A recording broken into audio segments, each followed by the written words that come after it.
Good morning, everyone. How you doing today? Michael Zuber, one rental at a time. Normally, Wednesday morning, we speak with the wonderful Anna Kelly. She unfortunately had to cancel this morning as she needed to go take care of some personal items out of state. And I believe she's traveling at 30,000 feet as of right now. So Anna, travel safe, have fun. We will talk to you next week. What we will do instead is I've been asked to speak at a Bay Area real estate meetup. This Bay Area real estate meetup talks about real estate and financial independence. This is a topic, obviously, that is near and dear to my heart. It is actually a combination of the title of my first book, One Rental at a Time, The Journey to Financial Independence Through Real Estate.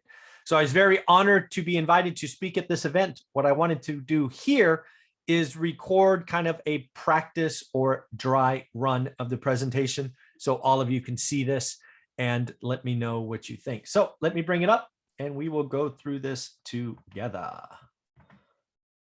So again, honored to speak at real estate meetups. If you are a part of an organization or you want to do a real estate discussion, I would happily be a part of it. I'm going to put my, I guess I'll leave my picture there.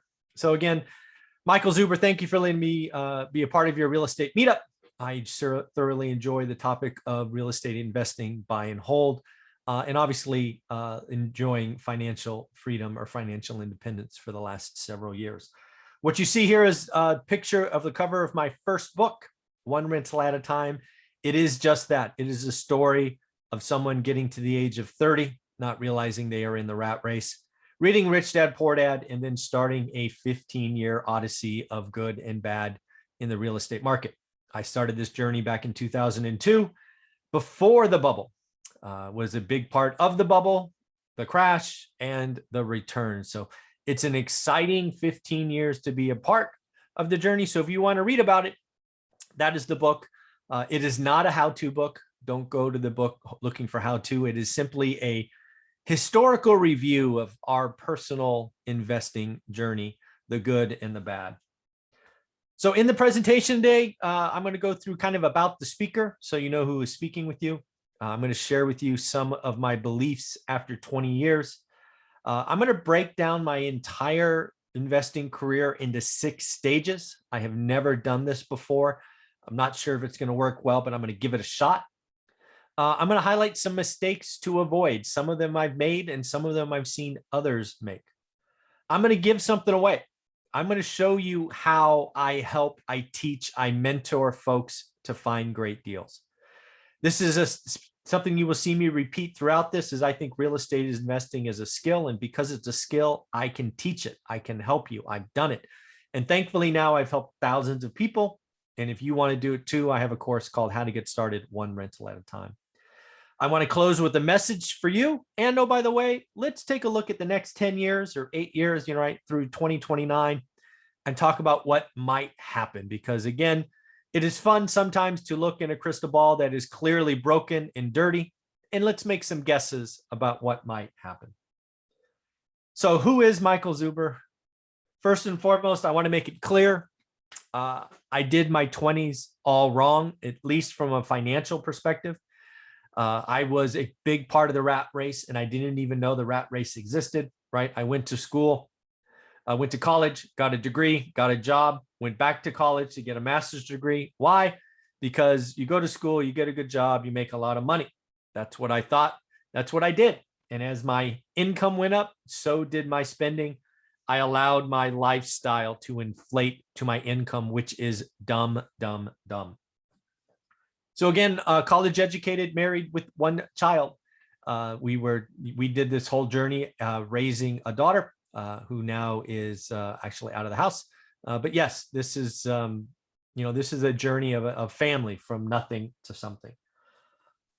The journey starts after what I consider, I was going to say a horrible event, but I'm not sure I call it a horrible event. It certainly was a painful event. Right? When you lose $150,000 in the stock market because of fraud, you remember that, right? And I think I say it later, but I'll say it here. I was caught up in the Enron and WorldCom complete frauds. I thought I was doing the right things. They were audited. They were supposedly the best of the best.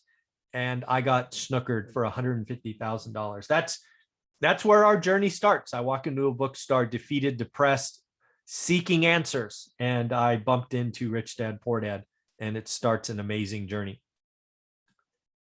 Don't know about you, but I live in a market that doesn't make any financial sense for cash flow, which is what I want. I want to be a buy and hold investor. I want it cash flow day one. I don't want to bet on appreciation. And, you know, this event is, I'm speaking to the Bay Area, and most of you, same deal. You can't invest for cash flow here. You've got to go elsewhere. And my story takes us to a market we never lived in. We didn't know one. It happens to be in state, but some of you may go out of state. Our financial, or at least my financial literacy, was pretty poor. We never talked about money except when we didn't have it. And it seemed like we didn't have it all the time. Money was a stressor. Money was, you fought, you yelled, you screamed. It was stressful. It was very emotional. I've had a job trying to make my own money since I was 12. And at least at the time, you couldn't do that at 12. So I had a job under the table, trying to make my own scratch and, you know, things of that nature. So again, you do what you have to do. Something I want to make very clear is, you know, I have 6 years of college education, but my most valuable, most important, my $1 million class was actually taken in junior college. It's something I recommend all parents recommend for their kids, and that is a public speaking course. I went into this public speaking course being pretty much an introvert. Like, I didn't talk to anyone. I certainly couldn't do anything like this. It was that public speaking course that allowed me to get out of my shell. I still consider myself an introvert. Not everybody agrees, but a lot of that is because of this public speaking class. And again, most valuable class.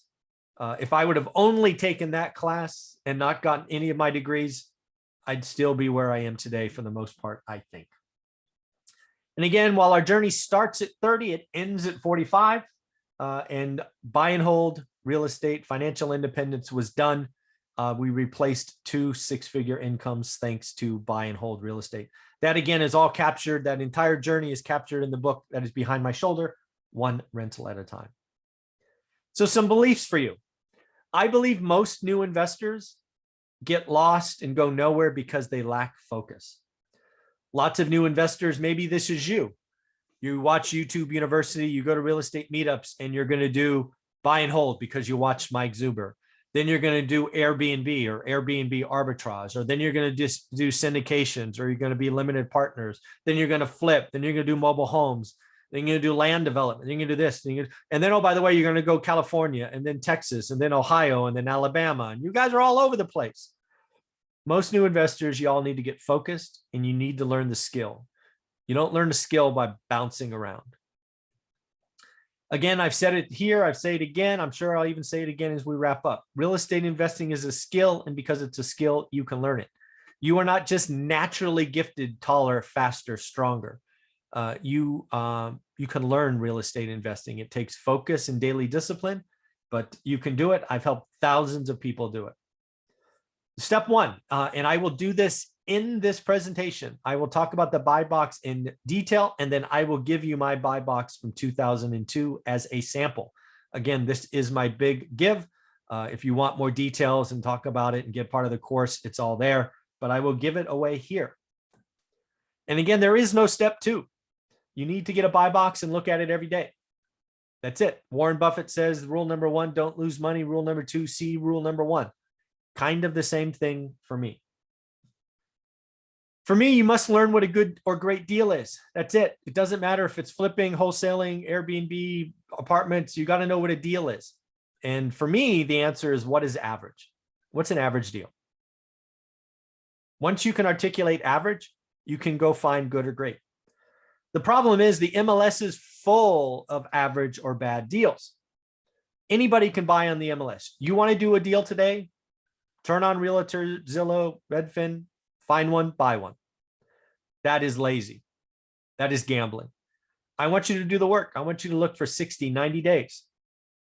Learn average, then only buy good or great deals. If you learn good or great, it means you have to learn average first, as I've just said, right? The secret to finding or creating good or great is to know what average is.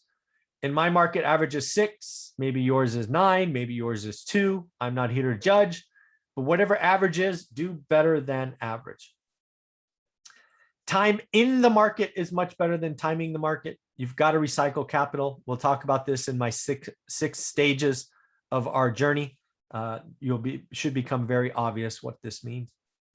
And then finally, congratulations for being part of this meetup. You've never stopped networking. You've got to try to meet 3 to 5 new people a week, email, phone, text, grow your network, never stop. Having one agent is great. I have 100, 150. Dance with who brung you, tell everybody your buy box and see what happens.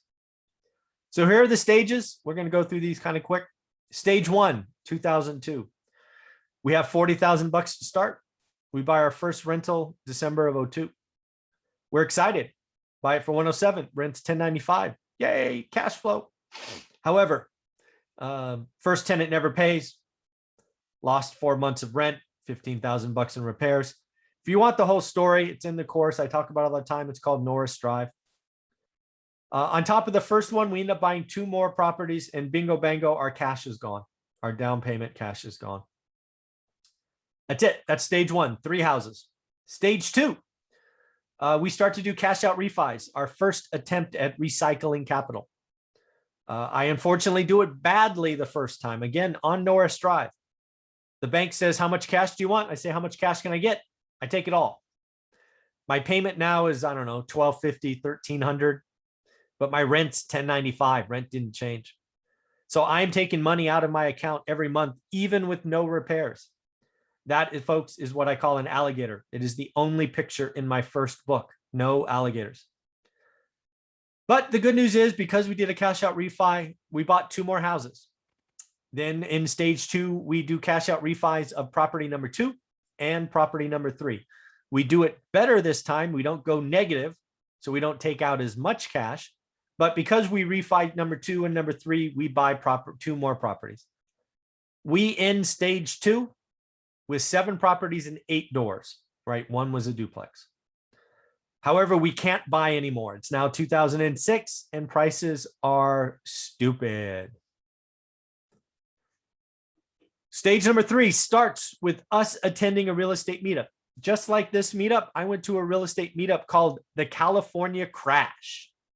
It was led by a gentleman that would become a huge influencer on my life named Bruce Norris. I've actually interviewed Aaron Norris several times on my channel, YouTube channel. Wonderful guy. Bruce Norris, California Crash, woke me up. I was only ever going to buy houses. However, he introduced a concept called the Affordability Index, and it changed my life. I realized that Fresno was at an all-time low, and it was a problem. So we did a 1031 exchange out of all of our houses. We went over 18 months. We went from 8 to 80 units. We 1031 into apartments. That first property that we bought for 107, we sold for 264. Just for the record, that house foreclosures at 75 grand. Fresno was hard hit in the real estate collapse. It fell 70%. I know what that feels like. Stage 4, everything's on sale. Banks say no to loans, at least no to me. I didn't know banks could do this. 800 credit score, 6-figure income, 7-figure net worth, and they said no. So we had to go find hard money. We were paying 12% and 3 points for 60% LTV or of purchase, not LTV, of purchase. We start doing Burr, and I'm writing about it on Bigger Pockets way back when in 2006-07. I believe some of my articles are still up. I was a featured blogger and a featured presenter at the first original Bigger Pockets event in Denver. I'm actually interviewed on Bigger Pockets, like episode 36 or 41 or something, by Josh Dorkin, way back when I had really fat cheeks. So instead of doing hard money all the time, we find private money because everybody is scared, right? You're getting nothing in savings, and people lend us money at 10%. At the end of stage 4, Wall Street comes in and buys everything. We move from buying houses to buying foreclosed apartments from local banks. Stage 5, we keep buying great deals, even though values are rising. It is always a great day to buy a great deal. A friend named Dion from Dion Talk highlights that. Olivia retires at the beginning of stage 5. We start slowing down, but we keep buying every year. We add 3, 4, 5 deals every year. We start restructuring our debt. All right, we start paying off 10% private money with commercial debt or bank loans. We do pay off some assets. Nothing was free and clear until late stage 5. And then I retire after we move some debt around. We still continue to refi debt for lower rates. We started to lever up and be strategic. We took our fourplexes and levered up. We paid off some houses. We actually start flipping properties. We have time on our hands. We're both retired now. We know the market. We have teams. We start to flip properties. And on Friday, we should close our final flip, or at least the final one we have. It'll be number 58. So we flipped 58 properties in just over 3 years. We did start borrowing private money to facilitate our flips. And we create the one rental at a time message book YouTube channel. We now help well over 20,000 people a week on YouTube, podcasts, and Instagram. It is thoroughly exciting. So some mistakes to avoid. I've said it before, lack of focus is death to most new investors. Lots of new investors come in. Maybe it's you, you're excited, you're bouncing around, you're spending hours and hours on YouTube or Bigger Pockets, but you're really not going anywhere. You're not learning your craft. You want to get a better free throw shooter, practice. You want to get better at golf, practice. You want to get better at bowling, practice. You want to get better at ice skating, practice. If you want to get better at real estate investing, practice. And I have a course that teaches it, lots of bonus sections, all that stuff. It's a whopping $299. It's an amazing value. You got to get your money right. Something that should be obvious, but not really spoken a lot, is we went from spending 100% of our income at 30 to spending 50% of our income 2 or 3 short years later. In order to keep buying, we had to have savings grow. We had to have income snowball, as Dion talks about. So that's what we did. We didn't know we were doing that, but that was very important to our journey. Never kill hard-fought momentum with "I deserve it" or "you deserve it." When I start doing this journey, I help others get started. Unfortunately, many of them at year 6, 7, 8 start feeling themselves, and they start buying the bigger homes and the nicer cars and the vacation homes and the boats and the RVs, and you start increasing your lifestyle, you'll be stuck in the rat race. Olivia and I have done some of those things, but only after we were out of the rat race. Too many new investors buy cheap solely because it is cheap. If you want to buy cheap, you can go broke. You can go broke buying cheap. If you're buying it because it has the best yield, that's a different story. But don't buy cheap because it is cheap. If you say things like, "Wow, that's cheaper than my car," you're going to lose money, right? It is more than just the price. There's a lot of extra things involved. Something I learned very early on is Band-Aids are expensive. I bought a lot of cheap properties. Instead of fixing them right, I did Band-Aids, and Band-Aids wear out. Band-Aids have to be replaced and refixed, and the problem gets bigger. I had wasted a lot of money in the beginning doing Band-Aids. I should have just replaced things. I didn't appreciate my cash as much as I should have in the beginning. I bought cheap because I thought it was the right thing to do. However, it really reduced my cash, and it extended the time between purchases, because not only did I have a down payment, but then I had to do 10 or 15 grand and make ready, where I could have bought at least cleaner, if not turnkey, and saved that extra 15 grand. Maybe I would have taken 2 or 3 grand as a bigger down payment, but you got to appreciate your cash. For most of us, myself included, cash was controlled how fast we could grow. Depending on banks, banks are pretty easy today, but they will be hard. Banks go through periods where they are scared, where they are nervous. I didn't know. Don't be me. All right, 2009 or 10, banks told me no, and I didn't know they could do that. Again, never stop networking. 2020, we wrote about 100 offers and got nothing out of the MLS. That's what our portfolio is based on. Yes, you can retire financially independent on MLS-based deals. We did it. In 2020, we wrote 100 offers and got none. There was no inventory. However, we got 6 deals done in 2020 because of our network. Everybody knows our buy box, our network is growing. We're always trying to do more and more deals. Here's my big give. You want to get focused, take notes. This is how you find great deals. First, you learn average. So create a tight buy box, and I will show you my example in 2002 in a moment. That buy box should be between 20 and 40 active listings. You should look at that buy box every day for 20 minutes. You need to start tracking things. For me, the physical activity of moving data to an Excel spreadsheet is helpful. Then you need to start adding other variables like rent, insurance, taxes, make ready. All of this stuff is detailed in the course, but here's just how you get started. You need to answer the question, eventually, what is an average deal in my buy box? My buy box today is somewhere between 5.5% and 6%. Once you know average, you can go create or find good or great deals. If my buy box average is 6, I want to find 7, 8, 9% yield deals. So here's my buy box from 2002. I picked a particular zip code. This is a zip code in Fresno called the Mayfair. Single family home. So no duplexes, no quads, no condos, no apartments. I wanted 3 or 4 bedrooms, 2 baths. So no 3 1s, no 2 bedrooms, no 5 bedrooms. And I wanted a 2-car attached garage. I also wanted between 1,250 and 1,750 square feet. I looked at this buy box for almost 3 years, like 2.5 years. So guess what I bought? Well, I bought a lot of those 3-bedroom and 4-bedroom in the Mayfair. I didn't look anywhere else. Don't get distracted. Focus, focus, focus. I started to figure out variables like make ready. In the beginning, don't overthink it. Some new investors want to get the make ready down to the dollar. In the beginning, just do ABC.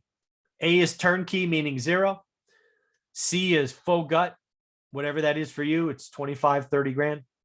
B is somewhere in the middle, 10, 12 grand, carpet, paint, stuff like that. You got to figure out average. In 2002, average was 6.5% yield. And again, I go through all this in my course. Yield changes though. In 2010, the yield was 15%. Today, it's about 6, as I said earlier. Again, once you know average, you can create good or great deals. So my message for you, I believe a better financial future can be had by all. I can't promise financial independence, financial freedom, because I'm not sure you're going to stick at it long enough. It takes time. However, a better financial future can be had by all. I think if you simply buy 4 buy and hold rental properties, it's enough to change your financial future. Tenants will pay it off. You can refi, you can sell. Your net worth will be positively impacted if you only ever get 4. Again, I believe real estate investing is a skill, and because it is a skill, it can be learned and it can be taught. I've taught thousands of people now. However, don't rush. Some people want to figure out how to real estate invest in 5 or 6 or 7 days. It can take 50, 60, 70 days to learn average. Get coaching and mentoring from a proven resource as you execute basic activities. For me, this is like a golf swing. I never picked up a golf club until I was 20 years old. I had to go figure it out. I hit a bucket of balls every day for weeks on end. Once I could routinely hit the ball, then I got coaching and helped me out. I think getting coaching too early is a mistake because you got to figure out, I think you got to figure out some basic things on your own. You can be a buy and hold investor and work full time. We did it. Yes, we did it. You can too. And I want you to know that I believe you got this. You can do it. It's right there for you. Finally, what's going to happen in the next decade? Again, my crystal ball is as good as yours. Mine's broken, yours broken, but let's take some guesses. I think inflation is going to be bad this decade. I don't think it's transitory. I think inflation is going to be here for years. And because inflation is real, you can use it if you so choose to. We've been given a gift with artificially low rates. So go get that 30-year money in cash flow assets. I think wages and assets and rents will see higher growth. They're going to see the brunt of the inflation. Wages are great going up, but so is rent and food and gas. And it's not going to be great. It's only going to be great for people that own assets with 30-year debt. Higher interest rates are coming. They've already started. It'll trickle slowly up. How high? Good question. Higher. I don't know how high. Higher taxes. This is a little wrinkle. I personally believe inflation is a tax. Everybody pays it. Inflation is a tax. The fact that the government doesn't talk about inflation being a tax is disingenuous. Inflation right now is running over 5% for 4 months in a row, and I think it's higher than that. It's hurting everyone. Affordable housing is a national crisis that no one is paid to fix. So if you want to get in the rental game, buy affordable housing, make it safe, and get 30-year debt, and you should be well taken care of as asset values and rents go up. So will your cash flow. I suspect that smaller homes and smaller apartments are coming. I think we've seen the peak of McMansions. I think one of the ways we will get more housing is it will be smaller. And this is something that I think is coming. I also think sometime in the decade, some other housing means will take off and become standard. I don't know what it is. Maybe it's 3D, maybe it's containers, maybe it's tiny homes. I don't know, but something will come and it will be help with affordable housing. And then lastly, the 40-year mortgage. I don't know when it happened, but I think the 40-year mortgage at some time during this decade will become the standard. It's going to be introduced because payments get too high, but unfortunately 40-year mortgages will also increase the value because people buy on payments. So these are some things I think are coming. If you have others, you can always leave comments below. I would love to hear from you. And then finally, one rental at a time, the journey to financial independence is a story of 15 years of investing from a single home to financial freedom, the mistakes along the way, the wins along the way. It is a great book. It is helping lots and lots of people. On top of that, we just wrote and released a brand new book a week ago called The 15 Conversations with Real Estate Millionaires. I wrote this second book for you, the audience. I wrote it for you because everybody starts from different places. One rental at a time is great if you're a full-time employee with a family. That was my story. But maybe you're in your 20s. Maybe you're a single parent. Maybe you're this. Maybe you're that. So I spent time creating or finding 15 unique stories and putting them in one book just for you. So you have something to hold on to, you can believe in, and you can go forward. So at the end of the day, I want to thank you for watching this practice or dry run. This was created once again for the Bay Area Real Estate Meetup, the journey to financial freedom. If you want to have one rental at a time be part of your meetup, go ahead and reach out. I would love to talk to you, create new content for you. If you have any questions, you can hear the books are on Amazon. You can get them on Audible, at least the original book. The other one will come eventually. And of course, if you want to change your financial future, the courses are below. How to get started one rental at a time has all the bonus sections as well, and get you into a private Facebook group with nearly 1,000 members. Buy it, join, do the work, change your life. Take care.